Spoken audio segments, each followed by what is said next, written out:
ఒక పక్క విశాఖపట్నం నుంచి పశ్చిమ గోదావరి వరకు మనం ఒక క్లస్టర్గా తీసుకుని ఇండస్ట్రియల్ డెవలప్మెంట్ రావాలి, ఈ మూడు సెక్టర్స్లో కూడా రావాలనే ఉద్దేశంతో గౌరవ ముఖ్యమంత్రి గారు ఈరోజు వివరించారు. రాయలసీమ ప్రాంతాల్లో ఏ విధంగా అభివృద్ధి తీసుకురాగలుగుతున్నాం, కేంద్రం నుంచి మాకు అందిన సహాయం, ప్రత్యేకంగా భారతీయ జనతా పార్టీలో ఉన్న నాయకత్వం ఏ విధంగా కొత్త రోడ్ల నిర్మాణం కూడా ప్రతిపాదించిందో, భారతదేశంలో ఎక్కడ లేని విధంగా మన రాష్ట్రానికి ఎక్కువగా ఆ రోడ్ కనెక్టివిటీ ద్వారా బెనిఫిట్ అయ్యేటట్టు మనం ముందుకెళ్తున్నాం అనేది గౌరవ ముఖ్యమంత్రి గారు వివరించారు. రాయలసీమలో ప్రత్యేకంగా తిరుపతిని ఒక ఇండస్ట్రియల్ హబ్గా చేసే విధంగా, నెల్లూరులో మనకున్న పోర్ట్స్ని మనం ఉపయోగించుకుని కొత్తగా ఏర్పాటు చేయబోయే పోర్ట్స్ కానివ్వండి, ఎయిర్పోర్ట్స్ కానివ్వండి, వీటన్నిటిని కూడా 2026 సంవత్సరంలో పూర్తి చేసుకుంటే మన రాష్ట్రానికి ఖచ్చితంగా స్వర్ణాంధ్రప్రదేశ్ దిశగా మనం ముందుకెళ్తామని ఈ సందర్భంగా గౌరవ ముఖ్యమంత్రి గారు మన రాష్ట్ర ప్రజలకి,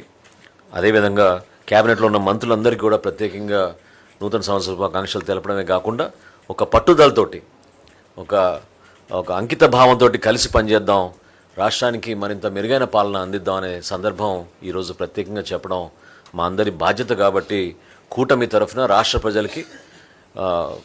కొత్తగా రాబోయే సంవత్సరంలో మరింత స్పీడ్ ఆఫ్